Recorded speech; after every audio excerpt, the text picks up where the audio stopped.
Hello buddies, ఈరోజు నా స్నాక్స్కి first time ever in my life నేను ఎప్పుడు తెచ్చుకోలేదు ఈ స్నాక్.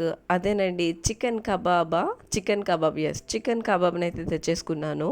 నాకు ఏదైనా కొంచెం కొత్త వెరైటీస్ తినాలి అంటే కొంచెం భయం అనమాట. అంటే టేస్ట్ ఎలా ఉంటుందో, మళ్ళీ దాన్ని రెండోసారి తినగలుగుతానో లేదో ఒక్కసారి టేస్ట్ చేశాక అని ఒక ఫీలింగ్ ఉంటుంది. అందుకని ఏది కొత్త రెసిపీస్ ట్రై చేయను. స్నాక్స్గా మామూలుగా మనం చిన్నప్పటి నుంచి ఏదైతే తిన్నామో అదే అలవాటు అనమాట నాకు. చిన్నప్పటి నుంచి మనం తినే స్నాక్సే అలవాటైపోయి ఏదైనా కొత్తగా ట్రై చేయాలి అంటే నేను అస్సలు ట్రై చేయలేను. ఫస్ట్ మన కెమెరామ్యాన్కి పెట్టేసి ఆ తర్వాత నేను ట్రై చేస్తాను. వాళ్ళు బాగుంది అని చెప్తే అప్పుడు ట్రై చేస్తాను అనమాట. ఇక్కడ తెలియకుండానే సాస్తో ఫ్లాగ్ కలర్స్ వేసానని నవ్వుతున్నాను. నాకు ఇలాంటి చికెన్ స్నాక్స్లోకి ఖచ్చితంగా మయోనీస్ అండ్ సాస్ ఎక్కువ ఉంటేనే తినగలుగుతాను. అప్పుడే బాగా ఎంజాయ్ చేస్తాను. షవర్మా అయినా సో ఇంక ఇలాంటివి ఏదైనా కూడా.